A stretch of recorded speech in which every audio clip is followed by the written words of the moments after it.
From our nation's capital, this is the National Weather Desk. And Hurricane Idalia making landfall along Florida's Big Bend coast. It happened at around 7:45 this morning at Keaton Beach. It's a powerful Cat 3 storm with 125-mile-per-hour winds and a catastrophic storm surge of 12 to 16 feet. Good morning, everyone, and welcome to the National Weather Desk. I am Angela Brown.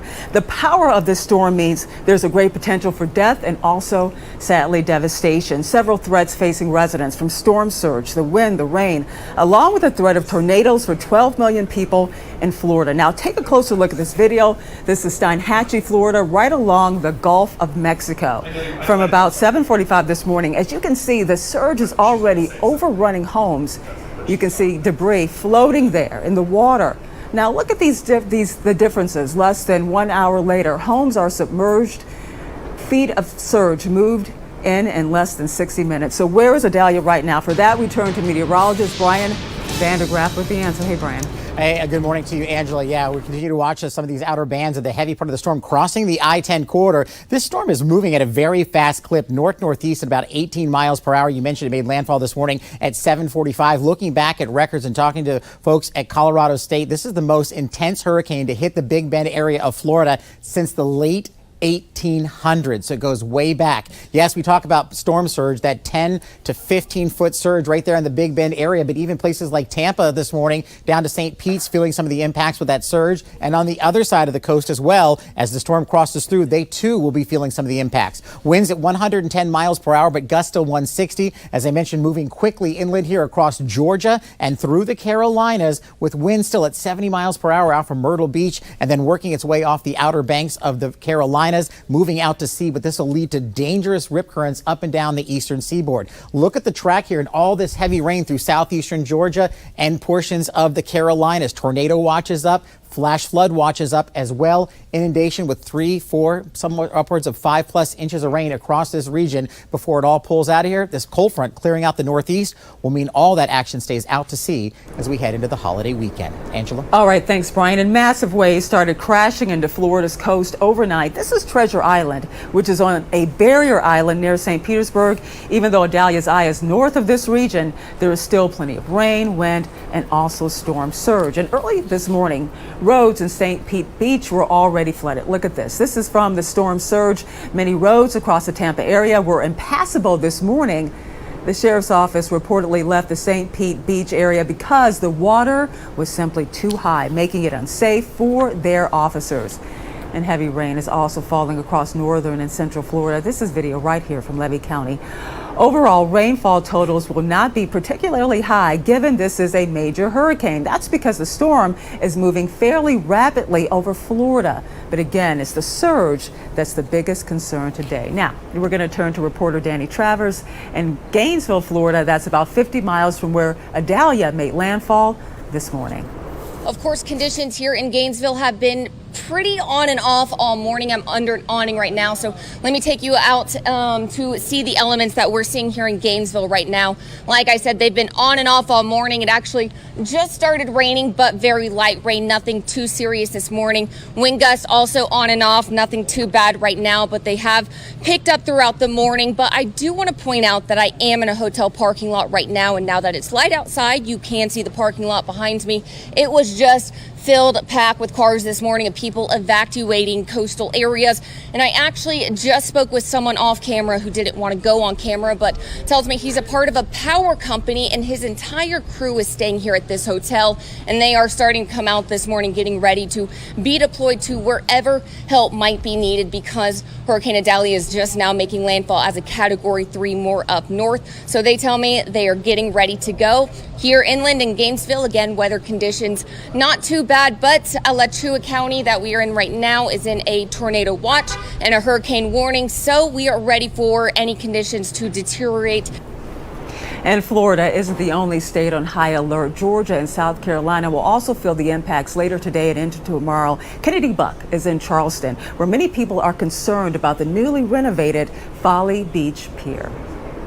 structures like that newly renovated Folly Beach Pier and that Folly Beach Dunes house within the Folly Beach County Park, they were built to kind of withstand storms like Idalia. So they feel confident that the pier won't take too much damage and that they are ready for the impact of Idalia.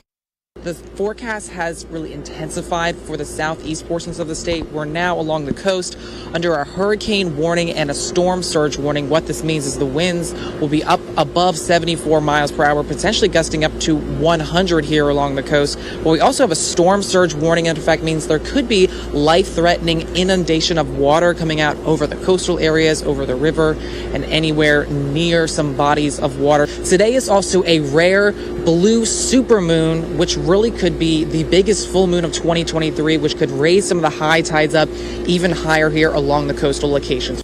And you know, the Saffir-Simpson scale is a 1 to 5 rating that uses maximum sustained wind speed for a hurricane to determine that hurricane's strength. Now, level 1 and 2 are relatively less intense, with wind speed topping out at just over 100 miles per hour.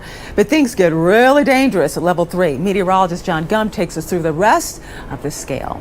The major hurricane level, which starts at category 3, that is when things start to get extremely dangerous. We have major hurricane force winds now that occur. And you get not just scattered damage, you get extensive damage that begins to occur as those winds climb higher, 111 to 129 miles per hour. This is a major hurricane. But as we ramp it up, the damage gets worse. A category 4 hurricane now has wind speeds of 130 miles an hour to 156 miles per hour. A category 4 hurricane causes catastrophic damage, not just from the winds, but from the storm surge, that big wall of water that gets pushed inland. And as we ramp it up even higher, we go to the category 5 hurricane. Catastrophic damage with the category 5. Extreme winds, 157 plus miles per hour with the category 5 storm, and that's not going to leave much standing.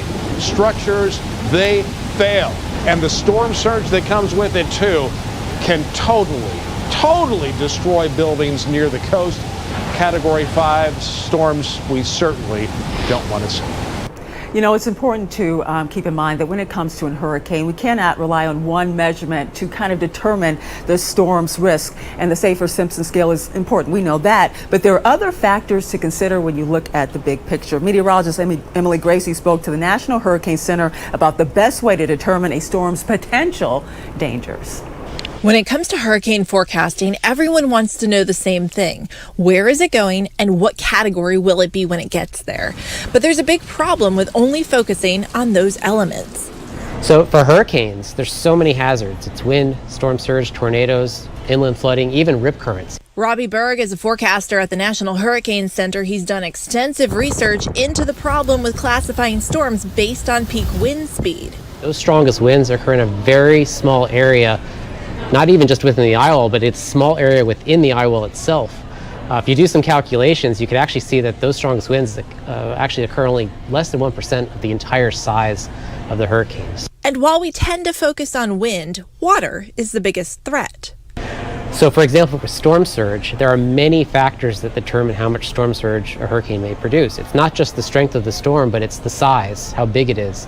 It's how fast is it moving. It's the bathymetry and coastal shape wherever the storm hits. So the same storm could have two very different outcomes depending on where it goes. But you could have a Category 2 storm that hits Miami or hits New Orleans. And because of New Orleans' location, the Gulf of Mexico continental shelf, the coastal shape, it's much more vulnerable to storm surge in that area than it would be in the Miami area. So how do we create a system that effectively communicates those risks? But we really need research from social scientists and communication experts to go out there, survey the public, survey emergency managers, survey broadcast meteorologists, and see what type of information resonates the best before a storm hits. And coming up on the National Weather Desk, we'll talk with a hurricane hunter about what it's like to fly a plane through the eye of a hurricane. And we'll take a look at why Idalia could be good news for North Carolina apple growers.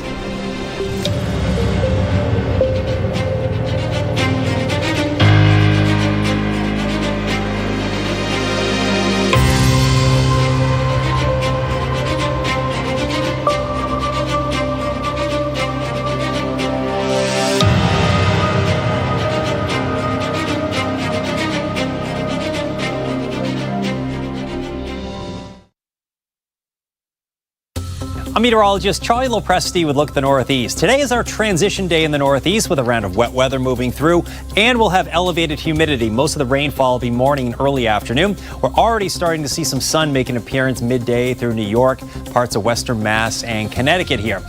Now, temperatures this afternoon will top out in the 70s and even some low 80s are possible. If you dislike the humidity, the Northeast is really going to dry out by Thursday. Look for a lot of sun, low humidity, and comfortable temps. I'm meteorologist Jonathan Myers, and here's a look at the Mid-Atlantic region. Starting off with perhaps a couple of showers, even a rumble of thunder out of a cold front rolling through. By about lunchtime, that is primarily east, except way south down towards the Outer Banks and southeastern Virginia. That's where, in fact, there could even be some moisture from Idalia as it's moving inland that approaches those folks. But really outside of that, a drier trend moving in and looking nice toward Labor Day. That's the scene here. I'm meteorologist Vitas Reed. Here's a look at your southeast overnight lows. Temperatures in Raleigh, 73, 71 in Atlanta, 75 Mobile, Tampa, about 78 degrees. We're going to see hot temperatures out there in the mid-80s, some upper 80s, looking at 89 in Tupelo, 84 in Charleston, 85 in Jacksonville. Tracking Idalia as it makes landfall around the Big Bend region, moving up just northwest of Jacksonville as we go through the day. Wednesday, 3 p.m., looking at southern Georgia, bringing heavy rain and wind up into South Carolina and North Carolina.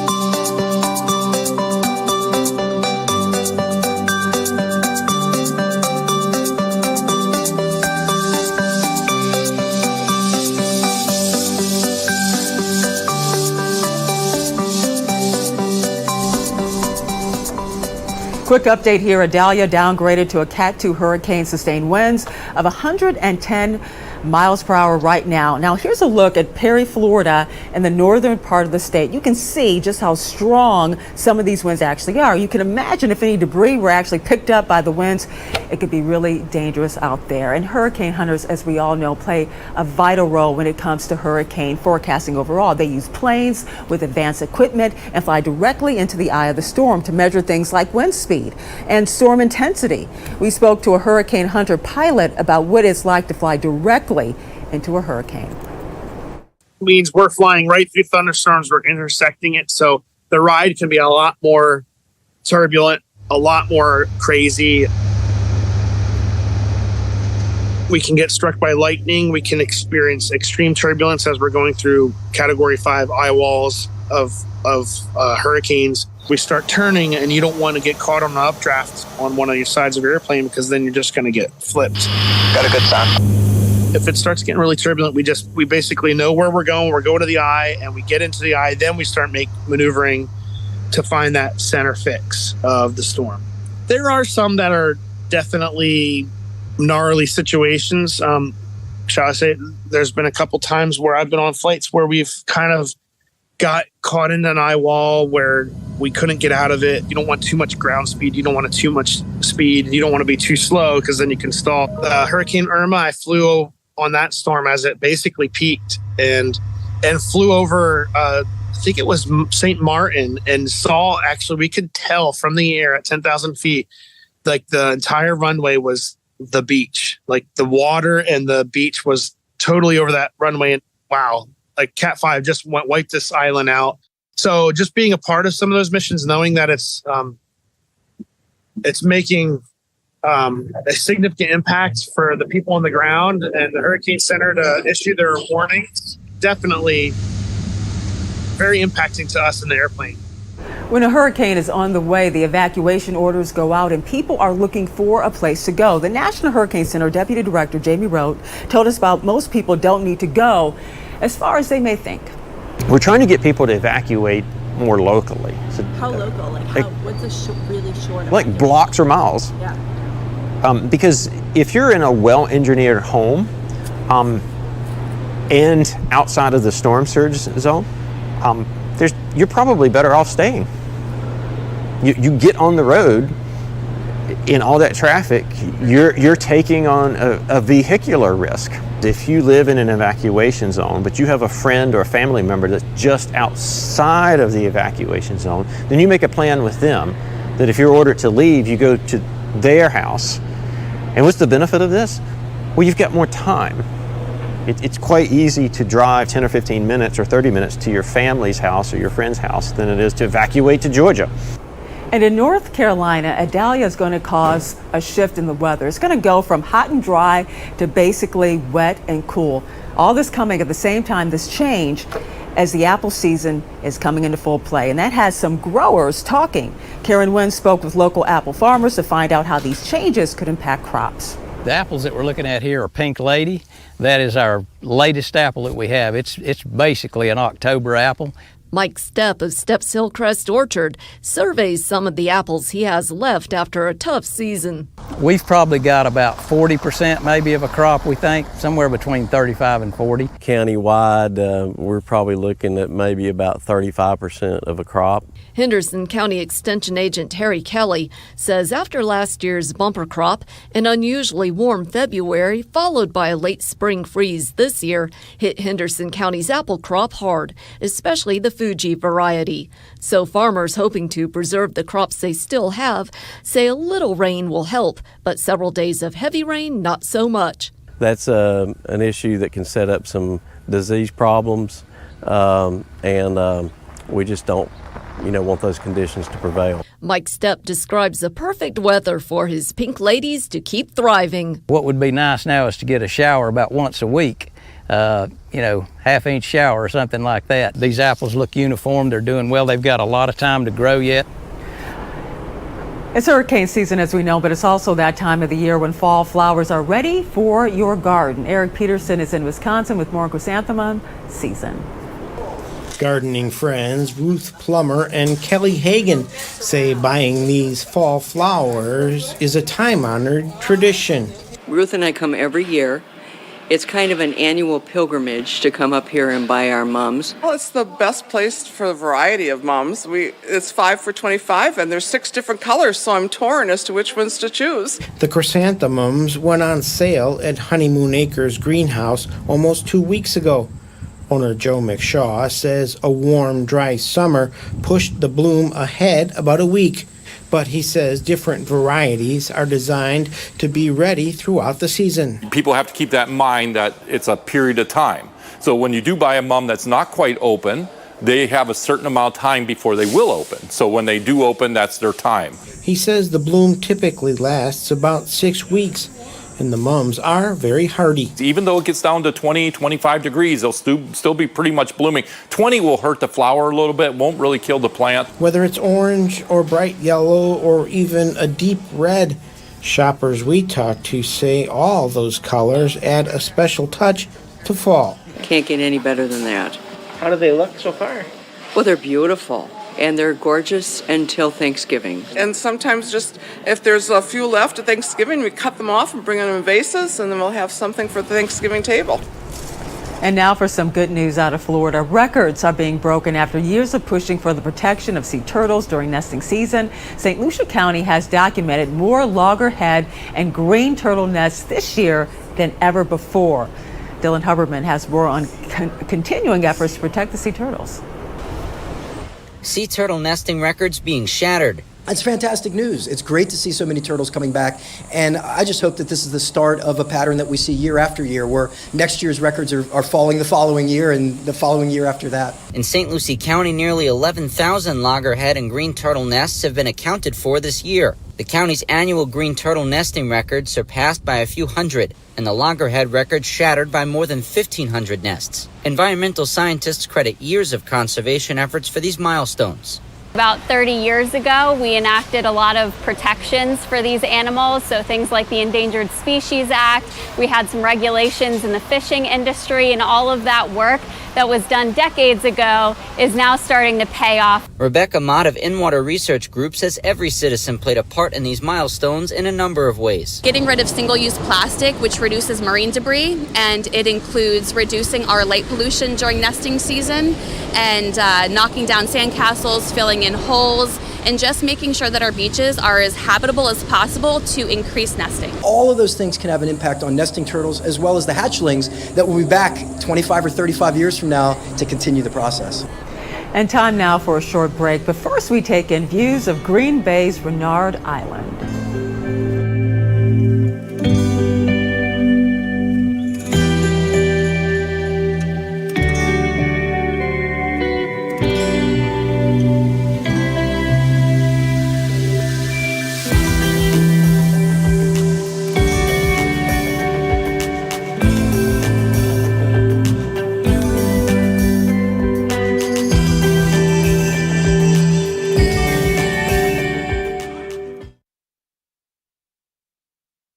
Good Wednesday morning, everyone. I'm meteorologist Andrew Buck-Michael taking a look at your weather story, what you can expect as we move through the next few days here.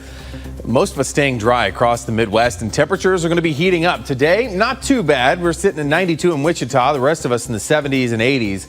As we get into the day tomorrow, starting to warm up a little bit more, even more so by the time that we get to Friday, but we continue to stay dry, and those temperatures continue to slowly start creeping up for us, so it looks to be a hot Labor Day weekend. Good Wednesday morning to you, meteorologist Chris Suchan. Look at our forecast today across the region, and we'll have temperatures in most cases just below 100 degrees. There's a real small rain chance in the Texas Hill Country around San Antonio. Otherwise, not really expected to see much as Hurricane Idalia is moving through the southeast, making landfall, of course, in Florida. And then Thursday, it is essentially a dry day, hot, but notice again, most temperatures 80s and 90s, below 100 degrees. Well, hi there, everybody. Already Wednesday, the final one of August here in the West, and we are talking about some areas of stormy weather left. We've had some thunderstorms pushing over the Continental Divide, sunshine, though, behind it out of Boise and Spokane later today. Back into the heat in the desert Southwest, 112 there out of Phoenix. And again, excessive heat there in Arizona and Vegas, but the last of these thunderstorms pushing through western Montana. And that's the scene from here.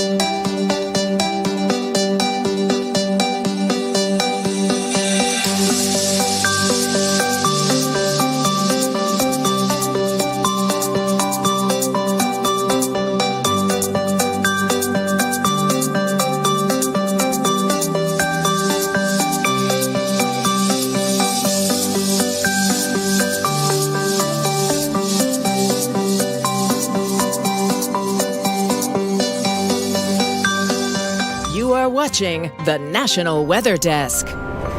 Tonight, you'll have a chance to see a rare super blue moon. Meteorologist Chris Kuiper has a look at what makes the blue super moon so unique.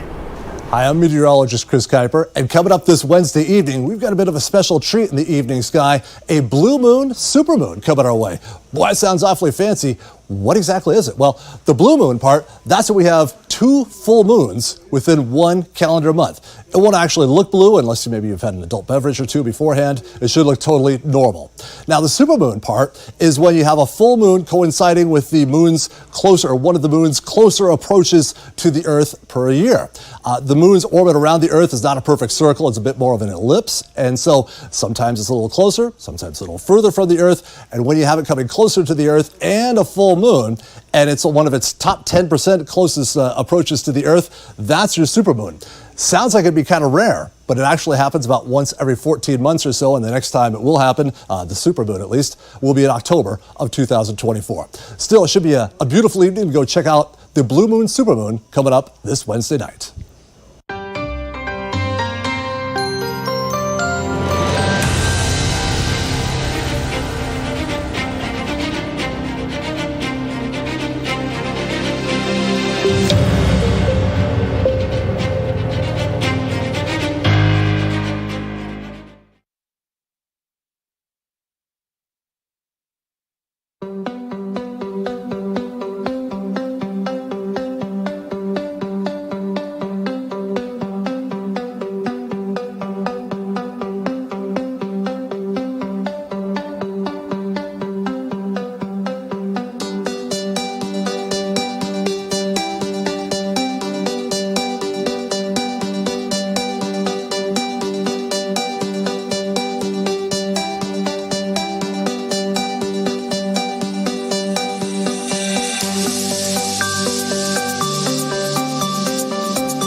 And thank you so much for joining us. Tomorrow on the National Weather Desk, we'll bring you the latest on Idalia as we continue to track the storm and also the cleanup.